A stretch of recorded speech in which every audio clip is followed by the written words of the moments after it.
The smell of old paper and wood polish had become so familiar I barely noticed it anymore. But tonight it clung to my clothes like a second skin as I rushed through the closing routine at Ashford City Library. My fingers fumbled with the keys, dropping them twice on the circulation desk before I finally managed to lock the main doors. The ancient grandfather clock in the reference section chimed 8 times, each gong a reminder that I was already running late. I'd told my sister Charlotte this was a terrible idea. Blind dates were for people who had time for romance, who didn't spend their evenings cataloging dusty first editions and dreaming of one day owning a bookshop that smelled of leather bindings and possibility. But Charlotte had been insistent, practically begging me to meet this mystery man she swore would be perfect for me. She described him as successful, well-mannered, and surprisingly patient. I'd laughed and told her those 3 qualities rarely existed in the same person. But she'd already given him my description. The red silk blouse she'd bought me for my birthday. The one I'd protested was too bold for someone like me. The bus stop was 3 blocks away, and my practical flats clicked against the wet pavement as I half walked, half jogged through the September drizzle. The weather had turned suddenly, as it often did in Ashford, catching the city between seasons. My cotton jacket offered little protection, and I could feel dampness seeping through to my shoulders. I rounded the corner just in time to see the taillights of the number 17 bus pulling away from the curb, its red glow mocking me through the rain. A string of very unladylike words escaped my lips, the kind that would have scandalized the elderly patrons who frequented the library. I stood there, water dripping from my hair, staring at my phone as I calculated the timeline. The next bus wouldn't arrive for 45 minutes. Even if I caught it, I'd be over an hour late to the restaurant. What kind of man would wait that long? Certainly not the successful, well-mannered type Charlotte had described. He'd probably already left, assuming I'd stood him up. I should have called a taxi. I should have left work earlier. I should have told Charlotte no in the first place. But standing there in my increasingly soaked red blouse, I felt something shift inside me. Maybe it was better this way. Maybe the universe was telling me I wasn't ready for this, that my dreams of antiquarian bookshops and quiet evenings with rare manuscripts were enough. I didn't need romance. I didn't need complications. My phone buzzed with a text from Charlotte. "He's there. Says he'll wait. Please don't bail on me, Vi. You promised."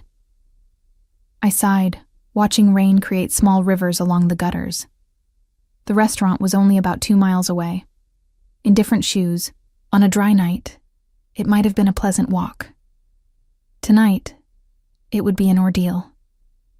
But I'd promised my sister, and Charlotte had done so much for me over the years, especially after Dad died, and left us scrambling to hold things together. The least I could do was show up, apologize profusely to this poor man, and endure whatever awkward dinner conversation followed. I started walking, my supposedly waterproof jacket proving to be anything but. Within 5 minutes, I was thoroughly soaked.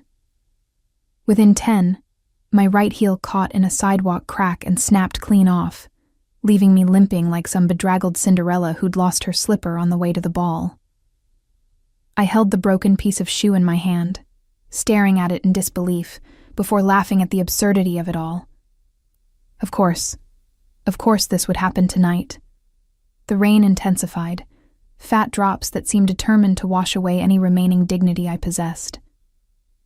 I hobbled along, now carrying both shoes in one hand while my purse dangled from my shoulder, soaking through to the library books I'd borrowed for research on Victorian bindings.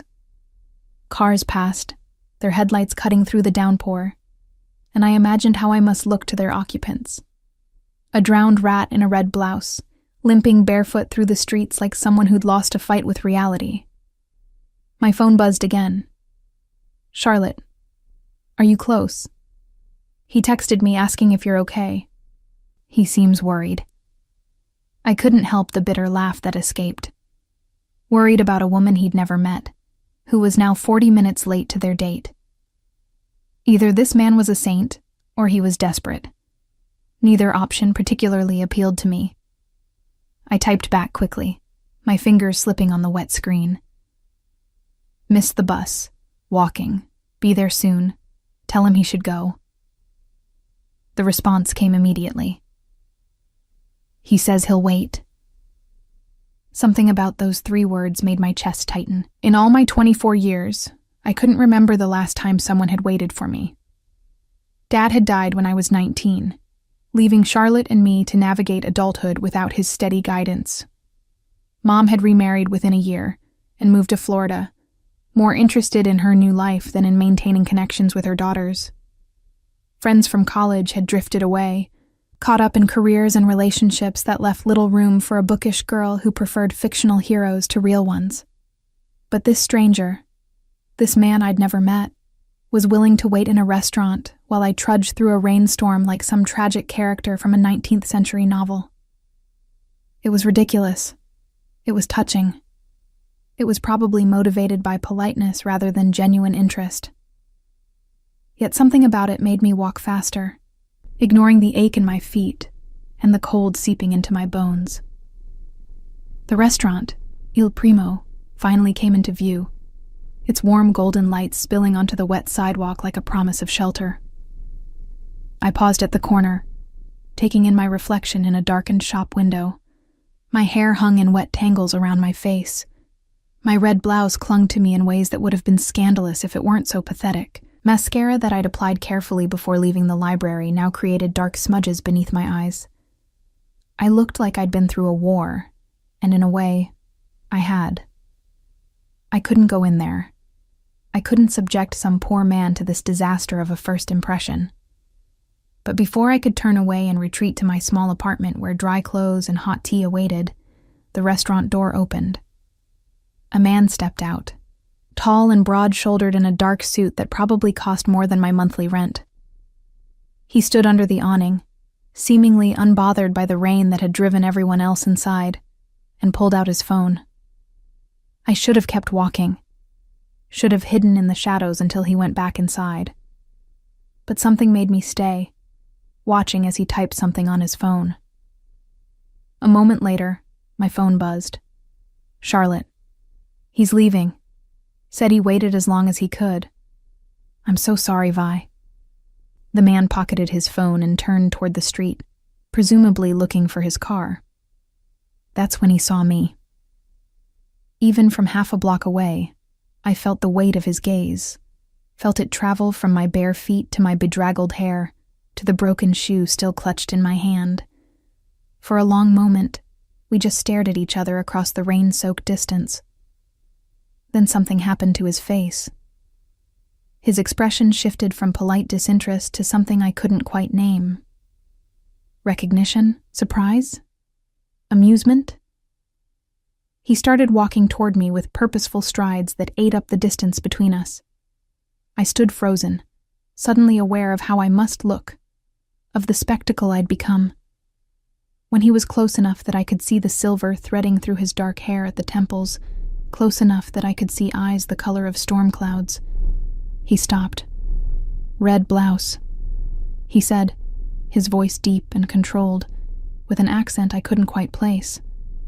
Italian, maybe, or something that had been softened by years in America. Charlotte's sister. Violet. It wasn't a question, but I nodded anyway, clutching my broken shoe like it might somehow protect me from his scrutiny. Up close, he was even more intimidating than from a distance. Not because he was threatening, but because he was so utterly, perfectly composed. His suit probably hadn't started the evening pristine, but it looked that way now. His hair was styled back from his face, not a strand out of place despite the rain. He looked like he'd stepped from an advertisement for expensive watches or luxury cars, and I looked like I'd been fished from a river. I'm so sorry, I began, the words tumbling out in a rush. I missed my bus, and then it started raining, and my shoe broke, and I know I'm over an hour late, and you probably have better things to do than wait for some stranger who can't even manage to arrive on time for a simple dinner. And you walked here, he interrupted, his eyes moving from my face to my bare feet and back again. In this weather, without shoes. Technically, I had shoes when I started, I said, holding up the broken heel as evidence. But apparently they weren't built for crisis situations. Really, I understand if you want to leave. Charlotte shouldn't have pressured you into this. I told her blind dates were a terrible idea, but she insisted, and I'm clearly a disaster. So, "You're shivering," he observed, cutting off my rambling again. He shrugged out of his suit jacket, and I found myself staring at the way his white shirt clung to shoulders that suggested he spent time doing something more physical than sitting behind a desk. Before I could protest, he draped the jacket around my shoulders. It was still warm from his body and smelled of something expensive and masculine. Cedar, maybe, with notes of something darker that I couldn't identify. "I can't take your jacket," I protested weakly, even as I pulled it tighter around myself, grateful for the warmth. "You already have," he pointed out, a hint of amusement coloring his tone. "And you're going to keep it until we get you inside and dried off." "We're not going inside," I said, forcing myself to meet his eyes, despite wanting to disappear into the pavement. "Look at me. I can't walk into a nice restaurant looking like this. Everyone will stare." "Let them stare," he said simply, as if it were the easiest thing in the world to ignore public opinion. "You walked 2 miles in a rainstorm to meet me. The least I can do is buy you dinner." "You don't owe me anything," I said, but my stomach chose that moment to growl loudly, betraying me. One corner of his mouth lifted in what might have been a smile. "Your stomach disagrees. Come on, Violet. Let me at least get you warm and fed before you catch pneumonia." There was something about the way he said my name, with that slight accent wrapping around the syllables, that made something flutter in my chest. Or maybe it was just the cold. Or the absurdity of the situation. Or the fact that after an hour of waiting and watching me approach in the most undignified state imaginable, he was still standing here, offering me dinner instead of running for the safety of his undoubtedly expensive car. "I don't even know your name," I said, grasping at one last reason to refuse. "Weston," he replied, extending his hand formally despite the rain and my disheveled state. "Weston Ashford." I stared at his outstretched hand, then at his face, something clicking into place. Ashford. Like the library where I worked. Like half the buildings in this part of the city. Charlotte hadn't mentioned that small detail when she'd set up this date. I'd assumed her mysterious friend was just another successful businessman. I hadn't realized he was one of those Ashfords, the family that had helped build this city from the ground up generations ago. My hand moved automatically to shake his, and I felt calluses there that surprised me. Whatever he did with his time, it wasn't just signing papers and attending board meetings. His grip was firm but careful, as if he were aware of his own strength and consciously tempering it. "You're one of the Ashfords," I said stupidly, stating the obvious. "Guilty?" he said, still holding my hand. "Does that change your answer about dinner?" Part of me wanted to say yes, wanted to use this revelation as an excuse to flee back to my comfortable, predictable life. But standing there in his jacket, with rain running down my face and his steady gaze fixed on mine, I found myself saying something entirely different. "I should probably warn you that I'm not very good at this," I said. "Dating, I mean. I'm much better with books than people. And I have a tendency to say awkward things when I'm nervous. And right now, I'm very nervous, so you should probably prepare yourself for me to say something mortifying at some point during dinner." That almost smile returned. "I'll take my chances." He guided me toward the restaurant with a hand at my elbow that was more supportive than proprietary, as if he understood I might bolt at any moment. Which I might have, if my feet weren't so cold and my stomach wasn't so empty, and if there wasn't something about the way he'd waited, the way he'd walked toward me instead of away, the way he was looking at me now, like I was something more than a waterlogged disaster in a red blouse. The maitre d's eyes widened when he saw us, taking in my bare feet and sodden appearance with barely concealed shock. But Weston simply said something in rapid Italian that I didn't catch. And suddenly we were being ushered not to the main dining room where I'd imagined enduring stares from other patrons, but to a private room with a fireplace already burning and only one table set for two. "Better?" Weston asked, helping me into a chair positioned near the fire.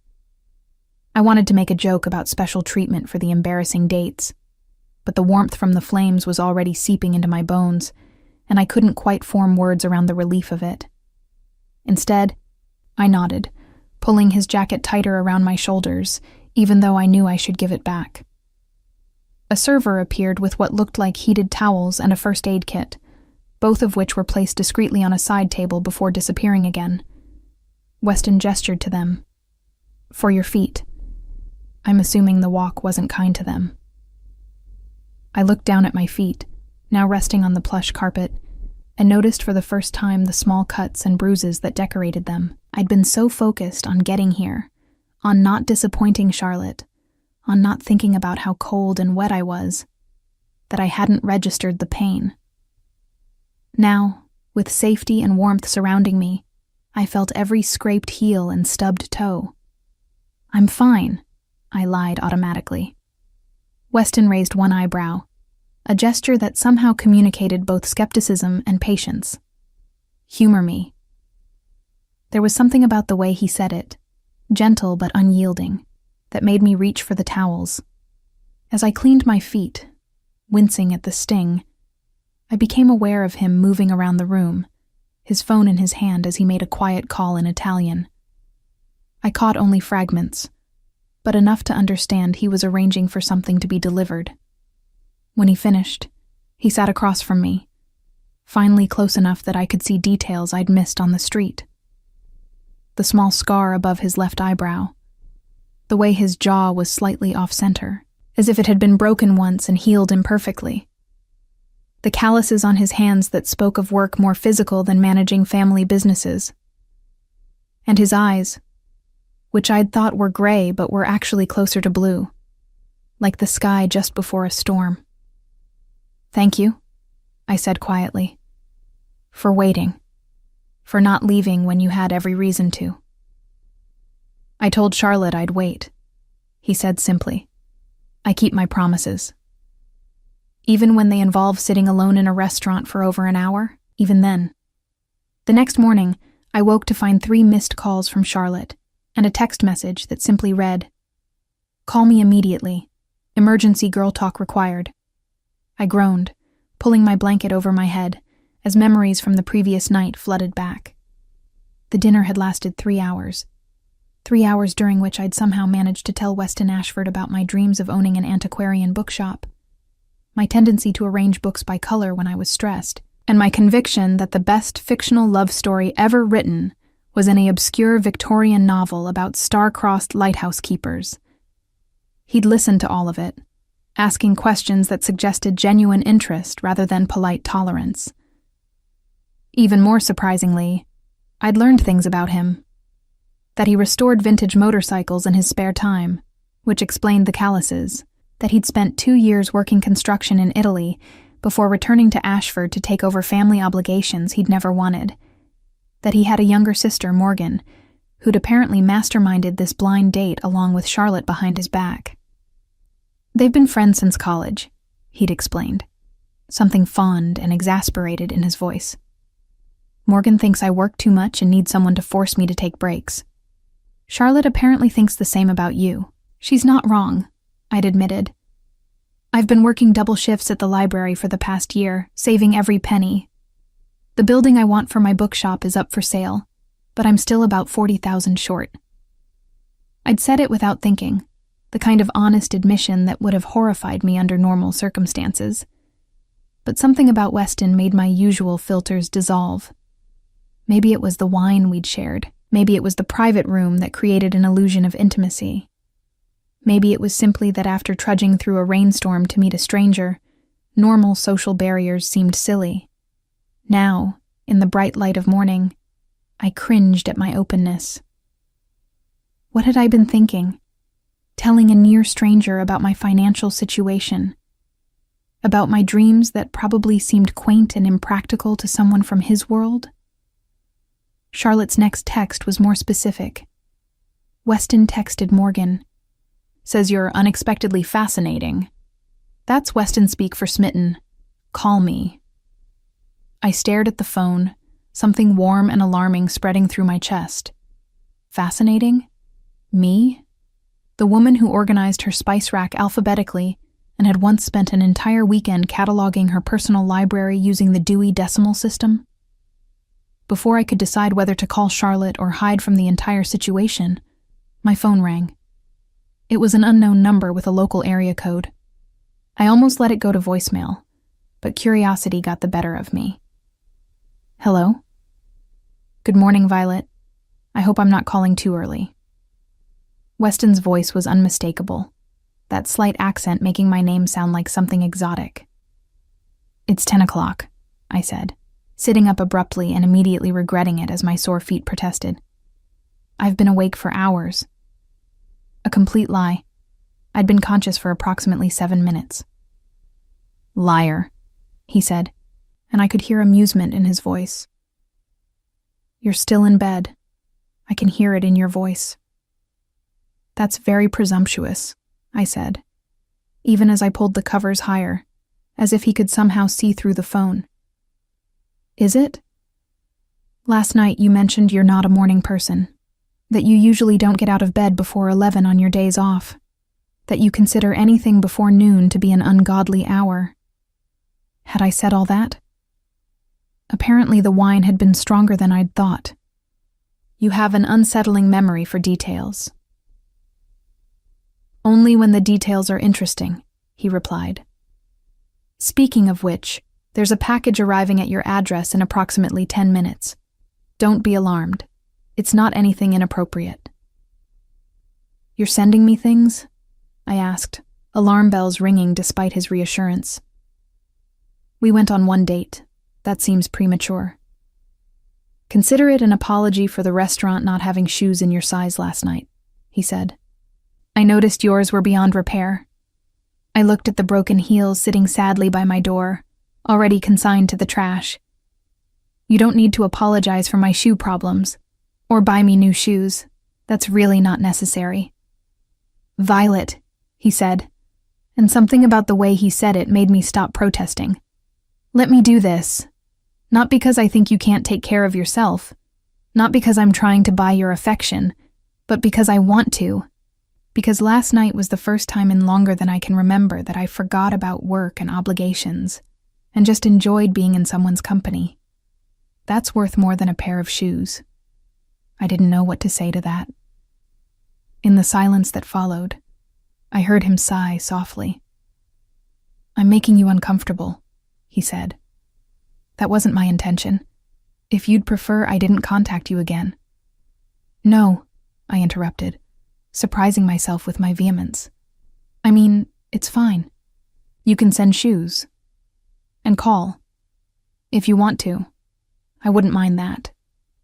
The understatement of the century. I wouldn't mind if Weston Ashford wanted to keep calling me, keep seeing me, keep looking at me the way he had across the dinner table when I'd been explaining my theory about fictional lighthouse keepers, like I was saying something worth listening to. Good, he said, and I could hear the smile in his voice. Because I'd like to see you again. Tomorrow night, if you're free. Nothing fancy this time. Just dinner at a place Morgan recommended. She says they have the best carbonara in the city. I love carbonara, I said, then immediately felt foolish for admitting it so enthusiastically. I know. You mentioned it last night when you were explaining your theory about comfort food being tied to childhood memories. I really did talk a lot, didn't I? I said, mortification setting in. You really did, he agreed. It was perfect. Say yes to dinner, Violet. Yes, I said, before I could think better of it. Yes to dinner. We talked for another 20 minutes about nothing important. The weather, the book I was currently reading, his sister's unfortunate habit of adopting stray cats. When we finally hung up, I sat in bed for a long moment, staring at my phone and trying to understand what was happening. Weston Ashford was interested in me. Not in some abstract, obligatory way, because our sisters had set us up. Actually interested. Enough to call the morning after. Enough to remember details about lighthouse keepers and carbonara, and my shameful sleep habits. The doorbell rang, startling me out of my thoughts. The package. I threw on a robe and hurried to the door, opening it to find a delivery person holding an elegant box from a boutique I'd walked past countless times but never entered. The kind of place that didn't list prices because if you had to ask, you couldn't afford it. Inside the box were shoes. Not just any shoes, but beautiful, practical leather flats in a deep burgundy that would go with everything I owned. They were soft as butter, clearly handmade, with cushioned insoles that suggested someone had thought about comfort as well as style. There was also a note, written in precise, elegant handwriting. For the next time it rains. These are made by a cobbler in Florence who guarantees they're both waterproof and indestructible. I took the liberty of guessing your size based on the shoes you left at the restaurant last night. If they don't fit, let me know and I'll have them exchanged. W. I held the shoes, feeling the quality of the leather, and something in my chest tightened. This wasn't some generic gift grabbed by an assistant. He'd thought about it, remembered the rain, considered that I might need shoes that could withstand my tendency to walk instead of taking taxis. It was thoughtful in a way that made me want to cry, which was ridiculous because they were just shoes. Except they weren't just shoes. They were proof that last night had been real, that I hadn't imagined the connection or the way he'd looked at me, or the 3 hours that had felt like minutes. They were a promise that tomorrow night would happen, that this wasn't some one-time anomaly, but the beginning of something. I called Charlotte, who answered on the first ring with, "Finally, tell me everything." "He sent me shoes," I said, looking at them like they might disappear if I looked away. "Italian shoes," Charlotte corrected, clearly already briefed by Morgan. "From that place in Florence that makes them custom. Do you have any idea how much those cost?" "I don't want to know," I said, because putting a number on them would make me feel obligated in ways I wasn't ready to process. "Did he ask to see you again?" "Tomorrow night, someplace with good carbonara." Charlotte squealed, the sound piercing enough that I had to pull the phone away from my ear. "Vi, this is amazing. Do you know how long it's been since Weston dated anyone? Morgan says he hasn't shown interest in a woman in over 2 years. Not since—" She stopped abruptly. "Not since what?" I asked, curiosity piqued. "Nothing. Just, he had a bad experience. But that's his story to tell, not mine. The point is, you clearly made an impression, a big one." After we hung up, I spent the rest of the day trying not to obsess about the upcoming dinner, while simultaneously obsessing about it. I tried to work on my bookshop business plan, but found myself staring at the shoes instead. I attempted to read, but got through 3 pages before realizing I'd absorbed nothing. Finally, I gave up and did what I always did when my brain refused to cooperate. I went to work. The library was quiet on Sunday afternoons, mostly students cramming for exams and elderly patrons reading newspapers. I was reshelving returns in the literature section when I felt eyes on me. I turned to find a woman watching me from the end of the aisle.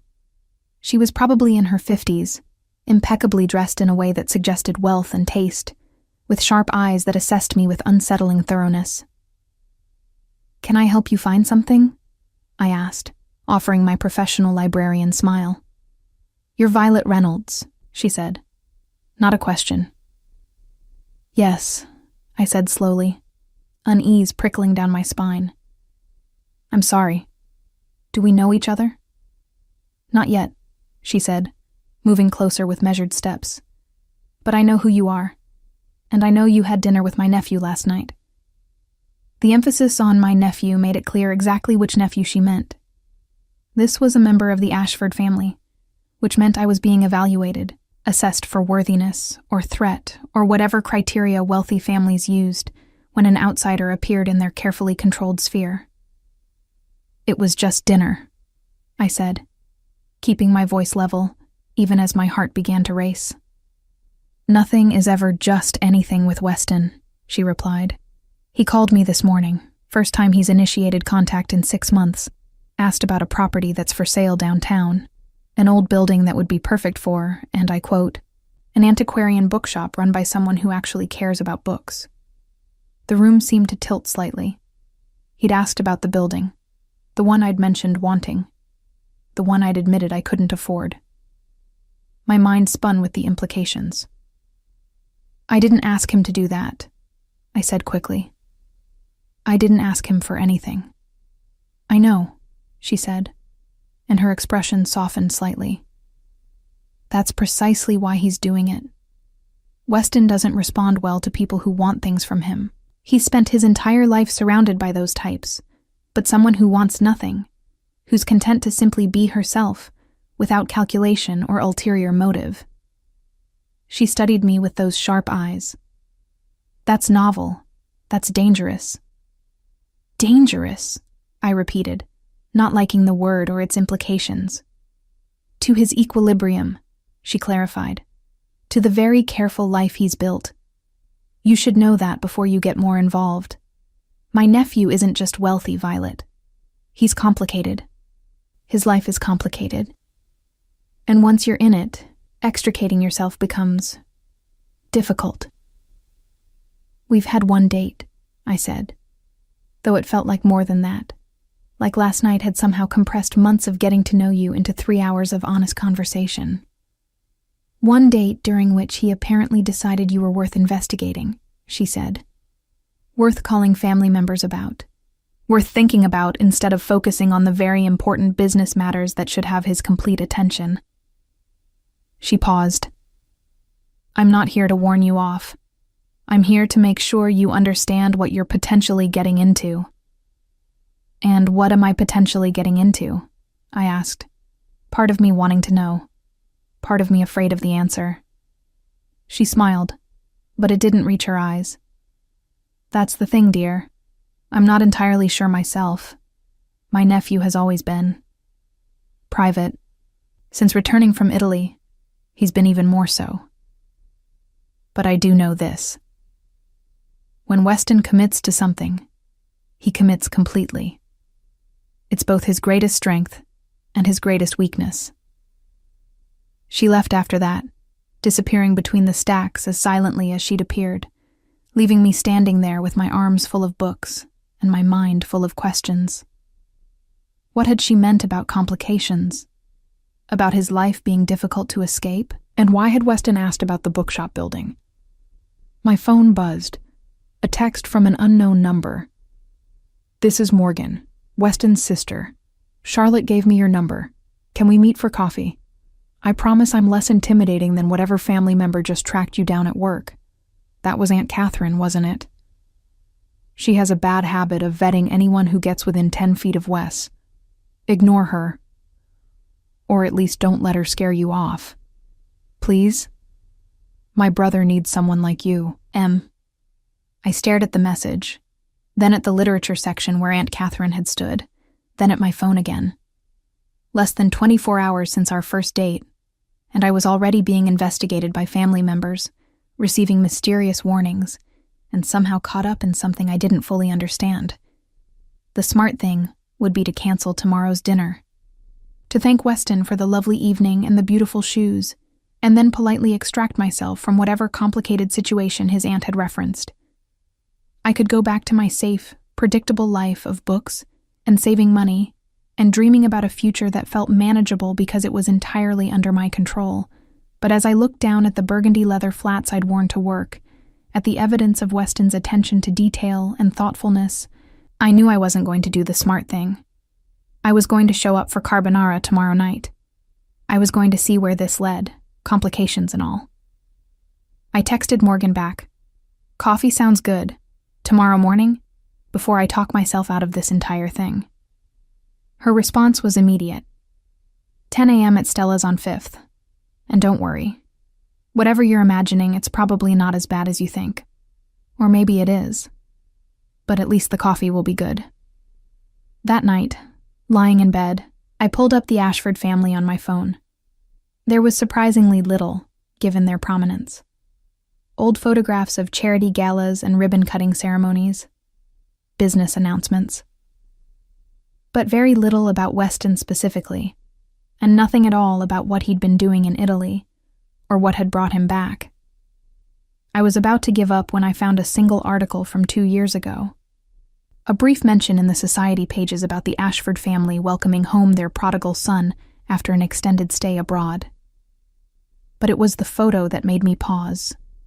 Weston standing slightly apart from his family, his expression closed and distant in a way that made him look like a stranger wearing a familiar face. What had happened in those 2 years? What had changed him from the man in earlier photos, smiling easily at cameras, to the guarded, complicated person his aunt had warned me about? And why, despite all the warnings and mysteries and complications, did I find myself counting down the hours until I could see him again? Coffee with Morgan turned out to be less intimidating and more enlightening than I'd expected. She was younger than Weston by about 5 years, with the same storm blue eyes, but a more open, expressive face. Within 10 minutes of sitting down, she'd told me about her 3 rescued cats, her failed attempt at learning Italian to surprise Weston, and her theory that her brother needed someone who wouldn't be impressed by the Ashford name.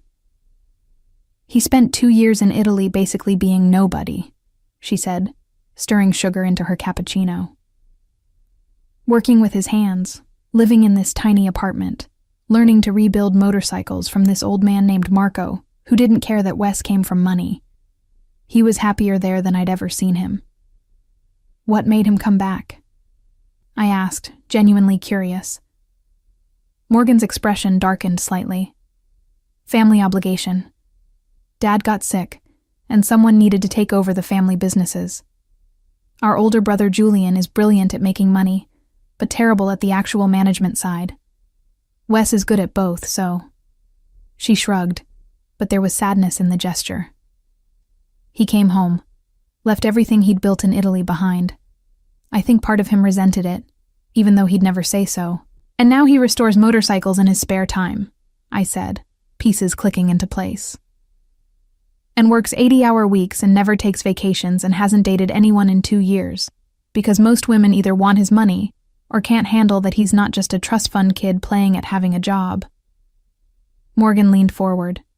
And then he meets you, waterlogged, barefoot, late to your own blind date, and somehow you make him laugh. Actually laugh, not the polite sound he makes at board meetings. Do you understand how rare that is? I wrapped my hands around my coffee cup, absorbing this. Your Aunt Catherine came to see me yesterday, at the library. She seemed concerned. Aunt Catherine is always concerned, Morgan said, rolling her eyes. She's been trying to set Wes up with appropriate matches since he got back. By appropriate, I mean boring socialites who won't challenge him or make him feel anything beyond mild tolerance. The fact that you're not that terrifies her. I'm a librarian who dreams about owning a bookshop, I said. That's not exactly threatening. You're genuine, Morgan corrected. You don't want anything from him except his company. That's revolutionary in his world. Also terrifying because it means he might actually fall for you. And Catherine thinks that would derail his focus on family responsibilities. She paused. She's not wrong, but I don't think that's necessarily a bad thing. Before I could respond, my phone buzzed. A text from Weston. Plans for tonight. Small Italian place. Excellent carbonara. No family members interrogating you. Sound good? I smiled despite myself. He texted you, didn't he? Morgan grinned. I may have warned him that Aunt Catherine staged an ambush. He's very protective once he cares about someone. It's actually kind of sweet, even if it can be overwhelming. We've had one date, I reminded her, even as I typed back confirmation for dinner. And he asked about buying you a building, Morgan said gently. Look, I know that's probably freaking you out. It's freaking me out a little, and I'm used to Wes doing impulsive things when he's decided something matters. But here's what you need to know. My brother doesn't do anything halfway. When he commits to something, whether it's a business venture or a relationship or a hobby, he's all in. It's just who he is. That's what your aunt said, that it's both his strength and his weakness. Morgan nodded. It is. It's why he's so good at running the family businesses. He cares about every detail, every person, every decision. But it's also why he got hurt so badly before he left for Italy. He'd been engaged to someone who only saw the Ashford name and the money that came with it. When she cheated on him and he found out, it nearly destroyed him. Not because his heart was broken, but because he'd committed to her completely, and she'd betrayed that. The pieces were starting to form a more complete picture. And then he left. And then he left, Morgan confirmed. Spent 2 years learning to be someone other than Weston Ashford. Came back because family needed him, but I don't think he ever really came all the way back. Part of him is still in that workshop in Florence, I think. At least it was until he met you. I didn't know what to say to that. The weight of Morgan's revelation sat heavy in my chest. I wasn't just a potential girlfriend to Weston. I was somehow connected to his attempts to reclaim something he'd lost, to find a way to be himself while fulfilling obligations he'd never wanted. That's a lot of pressure to put on someone after one date, I said quietly. I know, Morgan said sympathetically, which is why I'm telling you now before things get more complicated. You deserve to go into this with open eyes. My brother is wonderful, but he's also intense and complicated and comes with a whole family of people who will have opinions about you. If that's too much, it's okay to say so now. I thought about Weston waiting over an hour in the restaurant, about his jacket around my shoulders and his careful attention to my torn feet, about the shoes that suggested he'd been paying attention to more than just my words, about the way he'd asked about the bookshop building, not as a grand gesture, but as someone genuinely interested in helping me achieve my dreams. I want to see where this goes, I said finally, even if it's complicated. Morgan's smile was brilliant. Good, because between you and me, Wes needs complicated. He's had easy and appropriate his whole life. It's never made him happy. That evening, I dressed more carefully than I had for our first date. The restaurant Weston had chosen was indeed small, tucked into a side street I'd walked past hundreds of times without noticing. Inside, it was intimate and warm, with exposed brick walls and candlelight that made everything glow golden. Weston was already there, standing when I entered. He was dressed casually tonight. Dark jeans and a charcoal sweater that made his eyes look more blue than gray. His expression when he saw me made something flutter in my chest. No rain this time, he said, pulling out my chair with old-fashioned courtesy. And you're wearing the shoes. They're perfect, I said, extending one foot to show him. And waterproof. I tested them. You tested waterproof shoes? His almost smile appeared. I stood in my shower wearing them for 5 minutes while reading a book about Victorian bookbinding, I admitted. My neighbors probably think I'm insane. I think you're thorough, he said, and the way he said it made it sound like a compliment. We ordered carbonara and wine, and for the first hour, conversation flowed easily. He told me about a vintage Ducati he was restoring, and I told him about a first edition I'd found at an estate sale. We argued good-naturedly about the best translation of Dante, and he taught me a few words in Italian that weren't in any textbook I'd studied. But as the plates were cleared and coffee arrived, something shifted. Weston's expression became more serious, and I knew the easy part of the evening was ending. Morgan told you, he said. Not a question. About Italy and your ex-fiancé, I confirmed. I hope that's okay. She seemed to think I should know. She's probably right, he said, tracing the rim of his coffee cup with one finger. I should have told you myself. I just wasn't sure how to bring it up. Hi, I'm emotionally unavailable because someone I trusted betrayed me. Isn't great first date conversation. Neither is, I walked 2 miles barefoot in the rain because I'm too stubborn to admit defeat, I pointed out. But here we are. That earned me a genuine smile. Here we are. He paused, considering his words carefully. What else did Morgan tell you? That you asked about the bookshop building. His expression became unreadable. Does that bother you? I don't know yet, I said honestly. Part of me is flattered, part of me is worried about what it means, and part of me is terrified of owing anyone anything, especially someone I barely know. You wouldn't owe me anything, he said immediately. That's not how this would work. Then how would it work? I asked, because from where I'm sitting, accepting help from someone I've known for 2 days seems either incredibly foolish or incredibly presumptuous. Weston leaned back in his chair, studying me with those storm blue eyes. What if I told you I had a proposition? One that would benefit both of us with no strings attached. I'd say that sounds too good to be true. Hear me out, he said.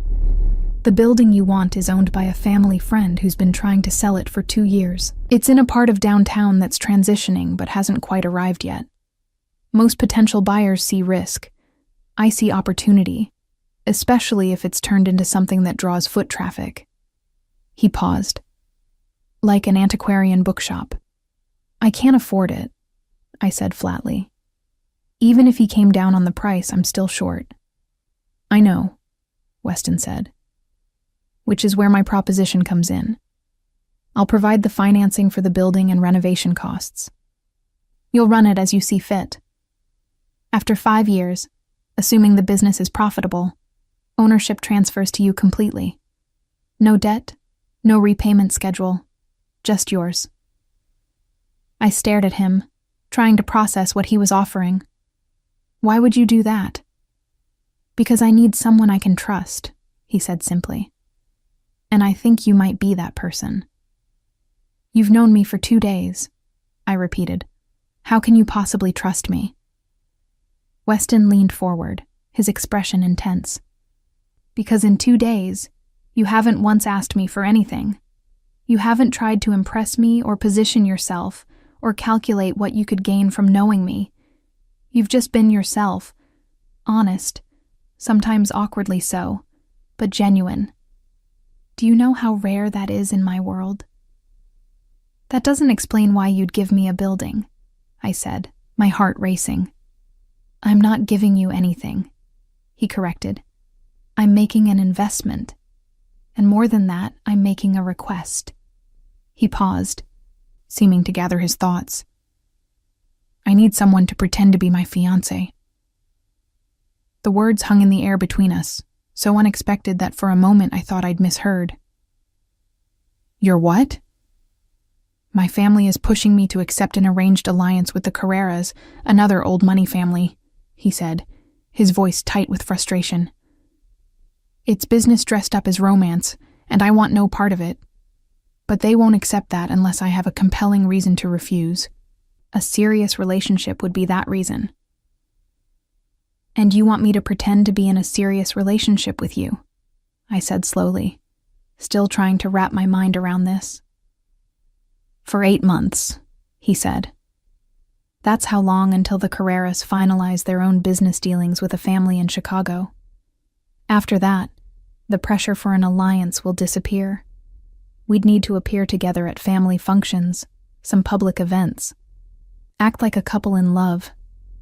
He met my eyes. In exchange, I'll finance your bookshop. No conditions, no repayment. Whether we date for real afterward or never see each other again once the 8 months are over. This is insane, I said. But even as I said it, my mind was calculating. 8 months of playing a role in exchange for my dream. The bookshop I'd been saving for, planning for, dreaming about since I was 16 years old. No more double shifts at the library. No more watching that building sit empty while I scraped together funds that never seemed to accumulate fast enough. It is insane, Weston agreed, but it's also practical. My family gets off my back about the Carreras. You get your bookshop, and we both get time to figure out if what started between us 2 nights ago is something real or just good first date chemistry. What if it's real? I asked. What happens after 8 months if we actually fall for each other? Something flickered in his eyes. Then we'd deal with that when it happens. But I can't promise you anything beyond the arrangement, Violet. I can't promise that I'm capable of giving you what you deserve. All I can offer is honesty about what I can give right now. I should have said no. Should have stood up, thanked him for the lovely dinners and the thoughtful shoes, and walked out before I got any more tangled in whatever complex situation he'd just proposed. But sitting there across from Weston Ashford, seeing the vulnerability beneath his careful control, I found myself asking a different question. What would the rules be for this arrangement? Relief crossed his face, so fleeting I might have imagined it. We'd need to be convincing in public. My family can spot a fake relationship from miles away, but in private it would be whatever we wanted it to be. I wouldn't expect anything physical unless that's something we both genuinely wanted. Your life remains your own. Your choices remain your own. The only thing I'd ask is that for 8 months, when we're in public together, you let me introduce you as my fiancé. And after, I asked. After 8 months, what happens to us? That depends on what develops between us, he said. Maybe by then we'll be genuinely together. Maybe we'll be friends. Maybe we'll never want to see each other again. But whatever happens, the bookshop is yours. That's the deal. I looked at him across the candlelit table, at this complicated man who restored motorcycles and asked about bookshops and had somehow gone from stranger to something more in the span of 2 extraordinary evenings. Every logical part of my brain was screaming that this was a terrible idea.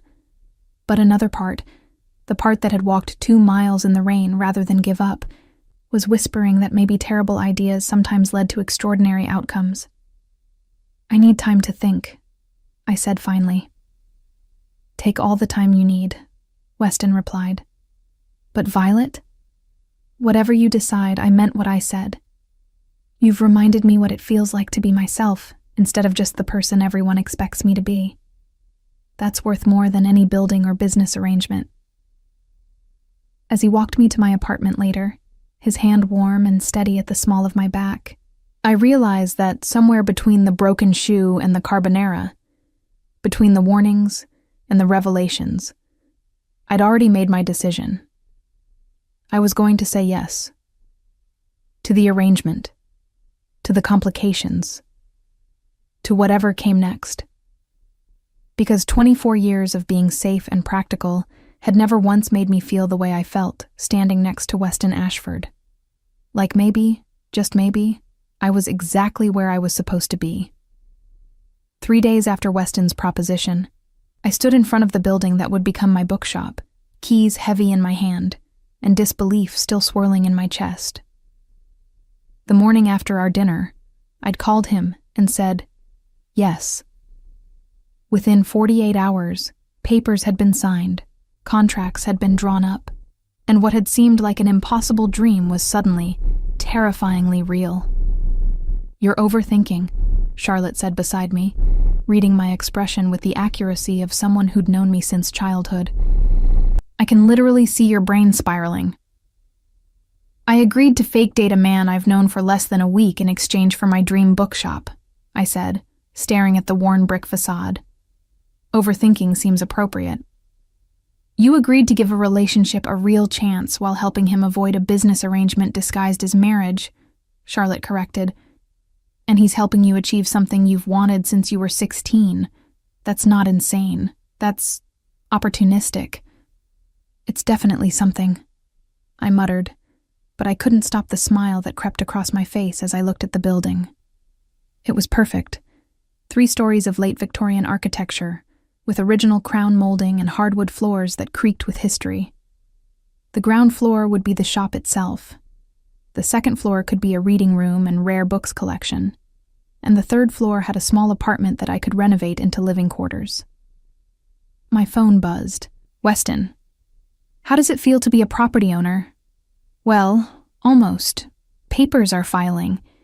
Morgan wants to know if you need help with renovation plans. She's apparently secretly always wanted to design a bookshop. Who knew? I smiled at the message, typing back, "Tell her I'd love her help." And it feels surreal. Like I might wake up tomorrow and discover this was an elaborate dream involving expensive shoes and fake engagements. His response came quickly. "If it helps, I'm still processing that I met someone who walked through a rainstorm to meet me and then agreed to one of the most unconventional arrangements I've ever proposed. So we're both living in surreal territory." "What are you grinning about?" Charlotte asked, peering over my shoulder at my phone. "Oh, he's actually charming when he's texting.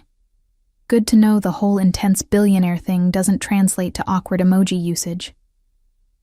"He's not a billionaire," I said automatically, though I had no idea what Weston's actual net worth was, and no desire to know. "Fine. Intense multimillionaire with excellent taste in footwear," Charlotte amended. "My point stands. He's charming, you're charming, and Morgan says he hasn't stopped talking about you since your first date. Which for Weston apparently translates to mentioning you more than once in conversation, which is the equivalent of normal people writing sonnets." I unlocked the building's front door, and we stepped into dust-filled air and possibility. The space was larger than I'd imagined, with exposed brick walls and tall windows that would flood the room with natural light once they were cleaned. I could already see it. Dark wood shelves lining the walls, comfortable reading chairs tucked into corners, the smell of old paper and leather bindings replacing the current mustiness. "This is going to be incredible," Charlotte breathed, walking through the space with the same reverent wonder I felt. "Vi, you're going to have an actual bookshop. Your bookshop." "In 8 months, assuming the arrangement works," I said, the practical part of my brain refusing to be silenced, "and assuming Weston's family doesn't see through us and realize this is all fake." "Is it fake, though?" Charlotte asked, turning to face me. "You like him. Don't pretend you don't. And Morgan says he's completely smitten with you, which is Weston speak for falling hard." "We barely know each other," I protested, but the words felt hollow even to my own ears. "You knew him well enough to agree to this," Charlotte pointed out, "and well enough to trust that he won't pull the building out from under you if things don't work out romantically. That's either incredibly naive or incredibly perceptive. Given that you're one of the most cautious people I know, I'm betting on perceptive." Before I could respond, the bell above the door chimed. We both turned to find Weston standing in the doorway, looking somehow both perfectly put together and slightly rumpled. He wore dark jeans and a leather jacket that made him look less like a businessman and more like the motorcycle enthusiast Morgan had described. "You weren't answering your phone," he said to me, though his eyes were taking in the space with an expression I couldn't quite read. "I wanted to make sure you were okay." "I'm fine," I said, suddenly hyper-aware of Charlotte's presence and her knowing smile. "Just processing." "Understandable," he said, moving further into the space. "This is a lot to take in." He looked around, and I saw something shift in his expression. Approval mixed with something softer. "It's perfect for you. I can already see it." "You can?" I asked, surprised that he'd understand my vision without explanation. "Literature section along the back wall," he said, gesturing. "Rare books upstairs in a climate-controlled environment. Comfortable seating by the windows for browsers. A small section for book restoration, maybe tucked into that alcove." He turned to look at me. "Am I close?" "Terrifyingly close," I admitted. "How did you know?" "Because I've been listening," he said simply. "To what you want, what you dream about, what matters to you." He paused, seeming suddenly uncertain. "I hope I'm not overstepping. Morgan offered to help with renovation planning, but if you'd rather do it yourself." "I'd love Morgan's help," I interrupted, meaning it. "And yours, if you have time between running family businesses and your secret motorcycle restoration habit." Charlotte cleared her throat pointedly. "I'm going to take measurements for insurance purposes," she announced, pulling a tape measure from her purse with the efficiency of someone who'd planned this exit in advance. "You two discuss. Renovation plans. Or whatever." She disappeared toward the back of the building, leaving Weston and me alone in the dusty space. "I brought something," Weston said, pulling a small velvet box from his jacket pocket. "For the arrangement. You'll need to wear it to family functions, and it should look convincing." He opened the box to reveal a ring that stole my breath. Not because it was enormous or flashy. It wasn't. But because it was perfect. An emerald-cut sapphire in an antique platinum setting, flanked by small diamonds that caught the light streaming through the dirty windows. It was exactly what I would have chosen for myself if I'd ever let myself dream about engagement rings. "It was my grandmother's," Weston said, his voice soft. "She left it to me before she died. Said I should give it to someone who loved books and old things and wasn't impressed by money. I didn't think that person existed until I met you." "Weston," I breathed, unable to form a more complete sentence. "It's just for the arrangement," he said quickly, though something in his eyes suggested that wasn't entirely true. "But I wanted it to be something you'd actually want to wear, something that felt right." I held out my left hand, and he slipped the ring onto my finger. It fit perfectly, the weight of it foreign but not uncomfortable. Looking down at it, I felt the reality of what we were doing crash over me again. This wasn't just an arrangement anymore. This was a ring that had belonged to his grandmother, given to me with an understanding that felt impossibly intimate for two people who'd known each other less than a week. "What if I can't do this?" I asked quietly, voicing the fear that had been circling since I'd said yes. "What if I'm terrible at pretending to be your fiancé?" "Then don't pretend," Weston said, moving closer. "Just be yourself. That's all I want, Violet. Not some performance of who you think I need you to be. Just you, honest and awkward and brilliant exactly as you are." "That's a lot of pressure to put on honesty," I said. But I was smiling despite the tears that threatened at the corners of my eyes. "I know," he said, reaching out to brush his thumb along my jawline, in a gesture so tender it made my chest ache. "But if we're going to do this, really do this, we need to start from a place of truth, even if the circumstances are unconventional." "Unconventional is definitely one word for it," I said, looking down at the ring again. "Your family is going to have questions about how we met, how long we've known each other, why we're moving so fast." "Let them ask," Weston said.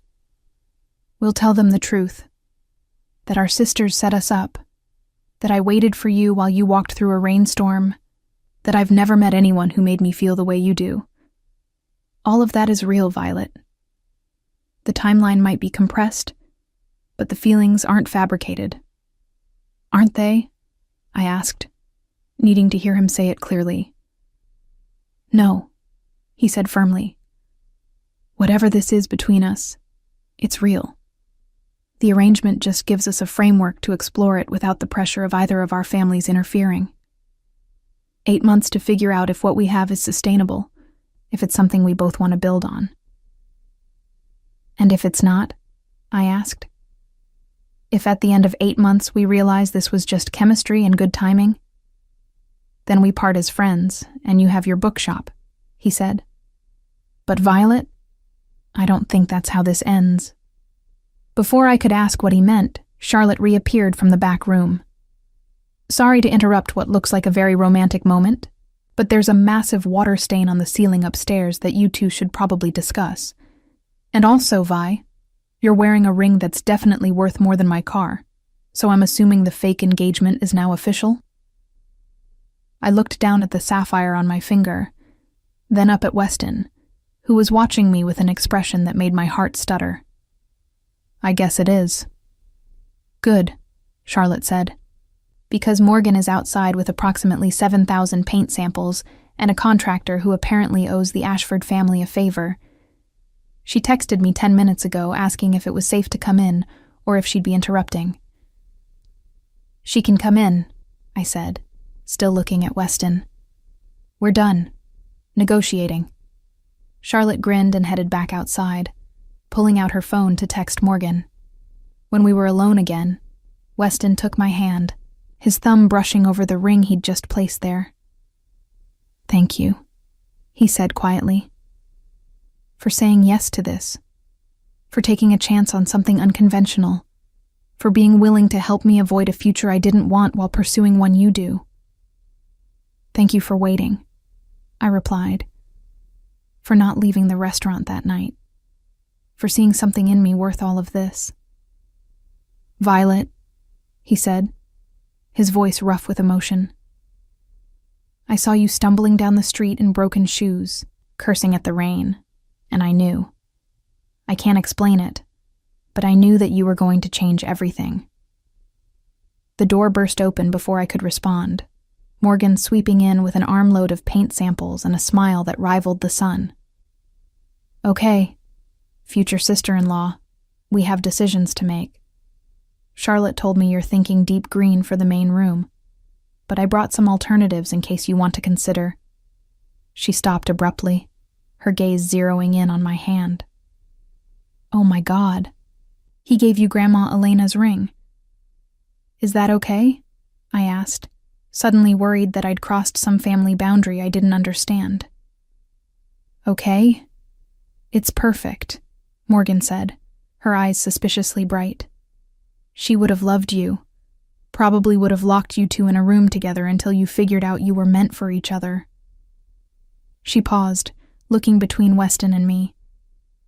"Not that you needed much help with that." "We barely know each other," I protested weakly, though the argument was getting harder to believe every time I said it. "You know the important things," Morgan countered. "That's what matters. Now come on, we have a bookshop to design, and I have 17,000 ideas that we need to narrow down to something actually buildable." As Morgan spread paint samples across the dusty floor and Charlotte pulled up architectural plans on her phone, I caught Weston watching me with an expression that made something warm unfurl in my chest. Whatever complicated thing we'd started, whatever unconventional arrangement we'd made, it was beginning to feel less like a business deal and more like something that might actually last beyond 8 months. The ring on my finger caught the light, sapphire and diamonds glinting like a promise. Not of forever, not yet, but of possibility, of patience, of two people choosing to take a chance on something neither of them fully understood, but both of them wanted to explore. I was Violet Reynolds, small-town librarian with big dreams and a tendency to say awkward things at the worst moments.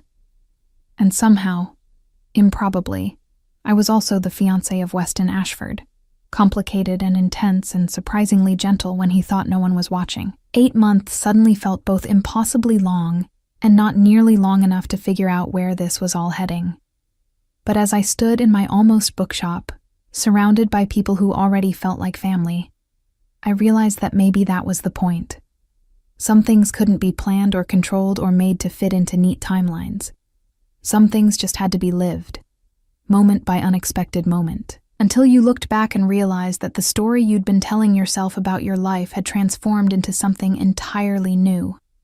And I was ready for that transformation, terrifying as it was. I was ready for all of it. The next 3 weeks passed in a blur of paint samples, renovation meetings, and increasingly frequent couple appearances that started to feel less like performance and more like routine. Weston picked me up from the library every evening, always with coffee in hand, because he'd noticed I never remembered to eat lunch. We had dinner with Morgan twice, with Charlotte and her husband once, and attended a Ashford family charity event where I met more relatives than I could possibly remember. Everyone seemed to accept our engagement without question, though I caught Aunt Catherine watching us with sharp eyes at the charity gala. But even she'd softened slightly when Weston had described my plans for the bookshop, with genuine enthusiasm, his hand never leaving the small of my back as we'd made the rounds through his family's social circle. "You're good at this," I'd whispered to him during a quiet moment between conversations. "At what?" he'd asked, accepting champagne flutes from a passing waiter and handing me one. "Making it feel real," I'd said, taking a sip to avoid his gaze. "The way you talk about me, about us, it's very convincing." "Violet," he'd said, waiting until I looked at him. "I'm not acting. That's the part you keep missing." Before I could respond, we'd been pulled into another conversation, another round of congratulations and questions about wedding plans we hadn't made because the wedding would never happen. Or so I kept telling myself, even as the lie felt less convincing every time Weston looked at me like I was something precious. The bookshop renovation was progressing faster than I'd expected. Morgan had connections to contractors who moved with impressive efficiency, and within 2 weeks, the worst of the structural issues had been addressed. The water damage upstairs was repaired, new electrical wiring was being installed, and the hardwood floors had been refinished to bring back their original warm honey glow. I spent every free moment at the building, watching it transform from dusty potential into something real. Weston often joined me, showing up in worn jeans and t-shirts instead of his usual suits, ready to help paint or move heavy furniture or debate the merits of different shelving configurations. It was during these times that I saw glimpses of the man Morgan had described, the one who'd spent 2 years in Italy working with his hands, finding peace in physical labor instead of boardroom decisions. "You're happier here," I observed one evening as we painted the main room's accent wall a deep forest green. "Than in your office." "I'm happier with you," he corrected, not looking up from the careful brush strokes he was applying. "The location is secondary." I didn't know how to respond to that, so I didn't. We worked in companionable silence for another hour, until my phone rang with a number I didn't recognize. "Hello? Is this Violet Reynolds?" a woman's voice asked. Professional, but with an edge of urgency. "Yes. Who's calling?" "My name is Detective Sarah Chen. I'm with the Ashford City Police Department. I'd like to speak with you about Weston Ashford if you have a moment." My stomach dropped. Is he okay? Did something happen? "He's fine," Detective Chen assured me quickly. "But there are some things you should know about the man you're engaged to. Things his family might not have told you." I looked over at Weston, who was still focused on painting, humming something under his breath that sounded like Italian. "I'm listening." "Not over the phone," Chen said. "Can you meet me tomorrow? Coffee shop on 5th Street, 10 a.m. It's important, Ms. Reynolds. There are aspects of the Ashford family business that go beyond legitimate enterprises. If you're going to marry into that family, you deserve to know what you're getting into." After we hung up, I stood frozen, paint roller in hand, mind racing. What hadn't Weston told me? What secrets did his family keep behind their philanthropic facade? "Violet." Weston's voice brought me back. "You okay? You look like you've seen a ghost." "I'm fine," I lied. "Just tired. I should probably head home soon." Something shifted in his expression.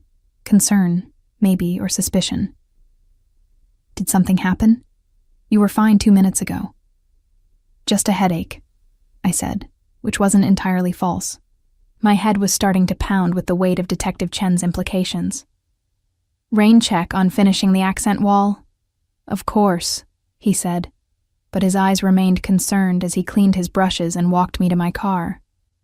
"Violet, if something's wrong—" "It's nothing," I interrupted. "Just tired from the long week. I'll see you tomorrow?" "Tomorrow," he agreed, but the worry didn't leave his face as he watched me drive away. The next morning, I arrived at the coffee shop 15 minutes early, anxiety churning in my stomach. Detective Chen was already there, a woman in her 40s with kind eyes and an expression that suggested she'd seen too much to be easily shocked. "Ms. Reynolds," she greeted me, gesturing to the seat across from her. "Thank you for meeting me." "You said there are things I should know about Weston," I said, skipping pleasantries. What things? Chen pulled a folder from her briefcase and slid it across the table. The Ashford family has been under investigation for the past 18 months. Nothing we can prove yet, but there are patterns. Money moving through shell corporations. Businesses that operate at a loss, but somehow stay open. Connections to individuals with known ties to organized crime. My hands were cold as I opened the folder. Inside were surveillance photos, financial documents with highlighters marking suspicious transactions, and reports detailing the Ashford family's various business holdings. But it was the photographs that made my breath catch. Weston, clearly photographed without his knowledge, meeting with men whose faces had been annotated with names and criminal records. These photos, I managed. When were they taken? Various times over the past year, Chen said, after he returned from Italy. Ms. Reynolds, I want to be clear. We have no evidence that Weston Ashford himself has committed any crimes. But his family's businesses, the people they associate with, the way money flows through their organizations. There are questions, and you're about to legally tie yourself to all of that. Why are you telling me this? I asked, looking up from the photographs. If you're investigating his family, why tip me off? Chen's expression softened, because I've seen what happens to people who marry into families like this without understanding what they're getting into. The best case scenario, you spend your life looking over your shoulder. Worst case. She didn't finish the thought. You think I'm in danger, I said flatly. I think you might be naive, Chen replied gently. Weston Ashford is, by all accounts, a good man. But good men from complicated families sometimes have to make complicated choices. And sometimes the people they care about get caught in the crossfire. I closed the folder, my mind spinning. What do you want from me? Information, Chen said. If you see or hear anything that might help our investigation, I'd like you to contact me. You wouldn't be working for us officially, just keeping your eyes open, making sure that if there is illegal activity happening, we can address it before anyone gets hurt. You want me to spy on my fiancé? I said, the word bitter on my tongue. I want you to protect yourself, Chen corrected. And if Weston is as good as everyone says, then helping us clear his name should be in everyone's best interest. She left her card on the table when she departed, and I sat staring at it for a long time. Protect yourself. But from what? Weston had been nothing but honest with me. Nothing but kind. He'd given me my dream bookshop, asked only that I help him avoid an arranged marriage, and shown me more consideration in 3 weeks than most men managed in 3 months. But the photographs didn't lie. Whatever his family was involved in, it was serious enough to warrant police surveillance, and I was about to be legally connected to all of it. My phone buzzed. Weston. Lunch today? Want to show you the new shelving that arrived this morning. I stared at the message, then at Detective Chen's card, then back at the message, making a decision that would either be the smartest or stupidest thing I'd ever done. I texted back. Yes to lunch. Need to talk to you about something. 2 hours later, I stood in the bookshop watching Weston carefully position shelves against the exposed brick wall. He'd dressed down again today, and there was paint in his hair from yesterday that he'd apparently never noticed. He looked happy, relaxed in a way I'd never seen him at fancy dinners or family events. What did you want to talk about? He asked, stepping back to examine the shelf placement. I pulled Detective Chen's card from my pocket and handed it to him. I met with a police detective this morning. She seems to think your family is involved in something illegal. She wanted me to gather information about you. Weston went very still, his entire body tensing in a way that made him suddenly look dangerous instead of domestic. What did you tell her? That I'd think about it, I said honestly, and then I decided to tell you instead. He looked at me for a long moment, his expression unreadable. Then he set down the shelf he'd been holding and gestured to the paint-splattered chairs we'd been using as makeshift furniture. "Sit down. You deserve the truth." My heart was racing as I sat, watching him struggle to find words. "My family's business is mostly legitimate," he began. "The real estate holdings, the restaurants, the charitable foundation, all of that is real and above board. But there are other elements, connections my grandfather made during Prohibition that never quite dissolved, favors owed and collected that exist in legal gray areas." He met my eyes. "I came back from Italy specifically to clean that up, to transition everything into legitimate operations before the next generation inherits." "And the people in the photographs?" I asked. "The ones with criminal records?" "Some are criminals trying to go straight, looking for legitimate business opportunities," he said. "Some are old connections I'm trying to sever without causing complications. And some are probably exactly what they look like. Bad people my family should have cut ties with years ago." "Why didn't you tell me any of this before?" I asked, hurt creeping into my voice. "Because I wanted you to see me," he said simply. "Not my family's history, not the complications, just me. The man who restores motorcycles and helps you paint bookshops and waits in restaurants for waterlogged women with broken shoes." He moved to kneel in front of my chair, taking my hands in his. "But you're right to know. If we're going to do this, really do this, you need to understand what you're getting into." "And what am I getting into?" I asked quietly. "A family trying to become something better than what it was," he said. "A man who's falling for you so fast it terrifies him, and possibly some danger, if I can't complete the transition away from the old ways before someone decides I'm a threat to their interests." "That's a lot," I managed, my voice shaky. "I know," he said. "And if it's too much, I understand. I'll still honor our agreement about the bookshop, but I won't ask you to risk your safety for an arrangement that was always meant to be temporary."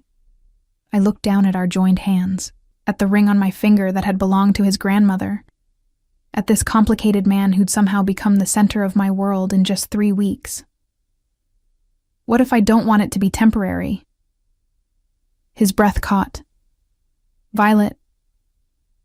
"I told Detective Chen no," I interrupted. "Before I came here, I called her and said I wouldn't spy on you. Because whatever complicated things your family is involved in, I've seen who you are. And I want to see where this goes, even if it's messy and complicated and possibly dangerous." Weston pulled me from the chair into his arms, holding me with a desperation that spoke of how much my answer mattered. "You're either incredibly brave or incredibly foolish," he murmured against my hair. "Probably both," I admitted. "But I'm choosing this. I'm choosing you." He pulled back just enough to look at me, his storm blue eyes intense with emotion. "Then I'm choosing you too. Not as an arrangement, not as a convenience, as a real relationship with all the complications and possibilities that come with it." "Even though we barely know each other?" I asked. "We know the important things," he said, echoing Morgan's words from weeks ago. "The rest is just details we'll figure out as we go." He kissed me then, and it wasn't the chaste kiss we'd shared for appearances at family functions. This was real and deep and full of all the things we hadn't said, but both felt. When we finally broke apart, both breathless, I rested my forehead against his. "I'm still scared," I admitted.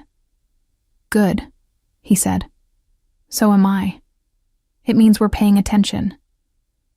We spent the rest of the day working on the bookshop, but something had shifted between us. The touches were more frequent, more genuine. The conversations went deeper. And when he drove me home that evening, he walked me to my door and kissed me goodnight, like it mattered. Like I mattered. Like this thing between us was no longer an arrangement, but something that could break both our hearts if we weren't careful. "Be safe," he said, pulling away reluctantly. "I'll see you tomorrow." "Tomorrow," I confirmed. "Always tomorrow." As I watched him drive away, I touched the ring on my finger and wondered what I'd just committed myself to. But beneath the fear was something else. Hope, maybe. Or the beginning of love. Whatever complicated future we were building, it was ours to shape, and I was ready to see what we could create together. The call came at 2 a.m, 3 months into what was supposed to be an 8-month arrangement, but had evolved into something real and terrifying and more precious than I could have imagined. Weston's name on my phone screen sent my heart racing before I'd even answered. "Get out of your apartment," he said without preamble, his voice tight with controlled panic. "Now, Violet. Don't pack. Don't think. Just get to your car and drive to Morgan's. I'm sending security to meet you there." I was already moving, grabbing my keys and phone, pulling a jacket over my sleep shirt. "What's happening?" "Someone tried to kill me tonight," he said, and my blood turned to ice. "They failed, but they know about you. About us. I need you somewhere safe until I can figure out who and why. Are you okay?" My voice was shaking as I ran down the stairs of my building, car keys clutched in my suddenly numb fingers. "I'm fine. Few scrapes, nothing serious. Violet, promise me you'll go straight to Morgan's. Don't stop. Don't talk to anyone. Just drive." "I promise," I said, already in my car, locking the doors and starting the engine with trembling hands. The drive to Morgan's took 20 minutes that felt like hours. Weston stayed on the phone the entire time, his voice the only thing keeping my panic at bay. By the time I pulled into her driveway, there were 2 black SUVs already there, and Morgan was standing in her doorway with her arms wrapped around herself despite the jacket she wore. "She's here," Weston said into the phone, and I could hear the relief in his voice. "I'll be there in 10 minutes. Morgan pulled me inside immediately, her usual cheerfulness replaced by grim efficiency. "You're okay. You're safe. Wes has people watching the house. No one's getting near you." "What happened?" I asked, sinking onto her couch as delayed shock began setting in. "He said someone tried to kill him." "His cousin Julian," Morgan said, her voice tight with anger. "Wes has been transitioning the family businesses into legitimate operations. Julian's been losing money from investments that weren't exactly legal, and apparently he decided the solution was to remove Wes from the equation before the old revenue streams dried up completely." My hands were shaking so badly I had to clasp them together. "He tried to kill his own cousin over money?" "Over power," Morgan corrected. "Julian's always resented that Wes came back from Italy and took over as head of the family. This was his play to take control." She sat beside me, taking one of my hands. "But he failed. Wes is fine, and Julian is currently being dealt with by people who handle these kinds of family problems." I didn't want to know what that meant. Didn't want to understand the implications of family problems that involved assassination attempts and security details. But as I sat there in Morgan's living room, I realized I'd crossed a line I could never uncross. I wasn't just dating Weston anymore. I was part of his world, with all its complications and dangers. The door burst open, and Weston swept in, still dressed in torn clothes with blood on his shirt that made my heart stop before I realized it wasn't his. He had a cut above his eye and bruises forming on his jaw. But he was alive and whole and crossing the room to pull me into his arms with a desperation that took my breath away. "You're okay," he breathed against my hair. "Thank God you're okay." "I'm fine," I said, pulling back to examine his injuries. "You're the one who was almost killed." "I heal," he said dismissively.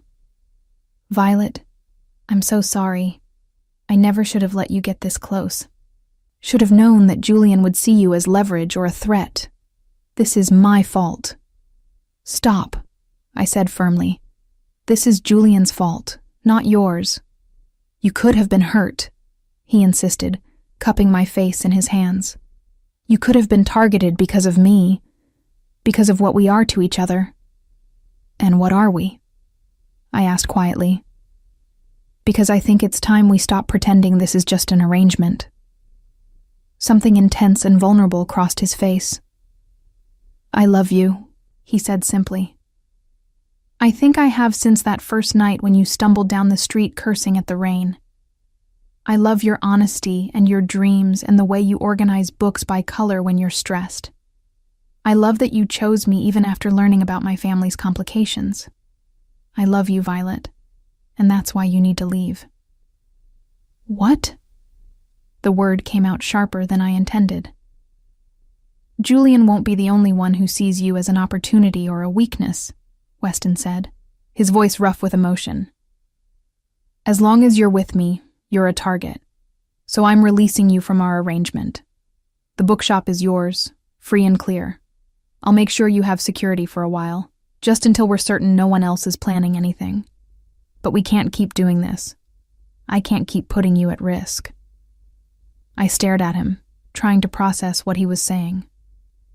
You're breaking up with me to keep me safe. I'm letting you go before someone hurts you to get to me, he corrected. No, I said flatly. He blinked. No? No, I repeated. You don't get to make this decision for me, Weston. You don't get to decide what risks I'm willing to take or what future I want to build. I stood up, forcing him to step back so I could meet his eyes properly. I chose you knowing your family was complicated. I chose you after talking to police detectives about investigations. I chose you understanding that this world you live in comes with dangers I can't fully comprehend. And I'm choosing you now, after your cousin tried to kill you and put me at risk in the process. Violet. I love you, I interrupted. I love you and your complicated family and your motorcycle restoration hobby and the way you remember every detail about my dreams. I love the way you waited for me that first night and the way you've shown up for me every day since. So no, I'm not leaving. Not unless you tell me you don't want me anymore. I'll always want you, he said, his voice breaking. That's the problem. That's not a problem, I said. That's the solution. We face whatever comes next together. Not with me hidden away somewhere safe while you deal with family drama alone. Together, Weston. Or not at all. He pulled me against him, holding me so tightly I could barely breathe. You're the bravest person I've ever met, he murmured. Or the most foolish. Both, I said, repeating my words from months ago. Definitely both. Morgan cleared her throat from where she'd been tactfully examining her houseplants. So since Vi's clearly not going anywhere, maybe we should talk about actual security measures. And also about the fact that Mom is going to have opinions about all of this when she finds out Julian tried to stage a coup. The next few weeks were a whirlwind of family meetings, security briefings, and what Morgan cheerfully called cleaning house. Julian was sent somewhere distant and carefully monitored. I didn't ask for details, and Weston didn't volunteer them. Other family members who'd been involved in the old illegal operations were given choices: transition to legitimate work or find employment elsewhere, far from the Ashford influence. Through it all, Weston held my hand. At family meetings where I met aunts and uncles and cousins I hadn't known existed. At the bookshop, which was now weeks away from opening. In his office, where I sometimes worked on my own projects, while he handled the complicated business of rebuilding his family's empire into something he could be proud of. But it was during one of these quiet moments, surrounded by his financial reports and my collection of book catalogs, that everything changed again. I need to tell you something, I said, setting down the antiquarian dealer's catalog I'd been reviewing. And I'm not sure how you're going to react. Weston looked up from his laptop, concern immediately crossing his face. What's wrong? Nothing's wrong, I said quickly. At least I don't think it is. But remember that charity gala we attended 2 months ago? The one where everyone kept joking about how I only drank sparkling water? His expression shifted from concern to something else. Violet, are you pregnant? I confirmed. my hand moving unconsciously to my stomach. About 7 weeks. I found out yesterday, and I've been trying to figure out how to tell you, because this isn't part of our arrangement, and we've only been actually together for 3 months, and your family is in the middle of this massive transition, and... He was across the room before I could finish, pulling me into a kiss that was somehow gentle and desperate at the same time. When he pulled back, his eyes were suspiciously bright. "A baby," he breathed. "We're having a baby. I know it's terrible timing," I started, but he silenced me with another kiss. "It's perfect timing," he corrected. "A new beginning for all of us. A family built on choice instead of obligation."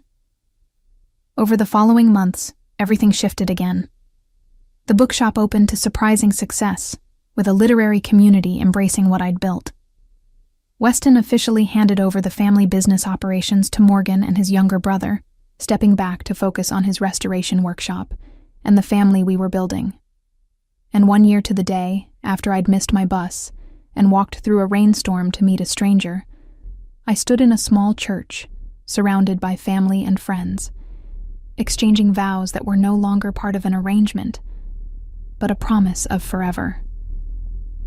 "I waited for you," Weston said during his vows, his hand covering mine and the barely visible bump of our daughter growing between us. "That first night, and every night since. And I'll keep waiting for you, through every challenge and complication and unexpected joy that comes our way." "I chose you," I replied, tears streaming down my face. "When you were a stranger in a restaurant, when your family was complicated, when your cousin tried to tear us apart. I chose you then, and I'm choosing you now, and I'll choose you every day for the rest of our lives." Charlotte was crying openly in the front row. Morgan was grinning despite her own tears. And Aunt Catherine, who'd initially thought I was completely wrong for Weston, blew her nose loudly into a handkerchief and murmured something about lighthouse keepers that made Morgan dissolve into laughter.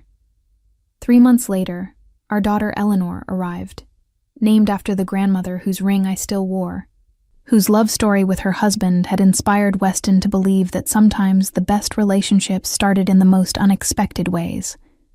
And 5 years after that, when Eleanor asked how Mommy and Daddy had met, Weston told her the truth, that Mommy had missed her bus and walked through a rainstorm with a broken shoe, and Daddy had waited because sometimes the best things in life were worth waiting for. "Even when they show up late and soaking wet?" Eleanor asked, giggling. "Especially then," I said, catching Weston's eye across our bookshop's reading room, where he was helping a customer find a first edition of their favorite novel. "The best love stories never follow the plan."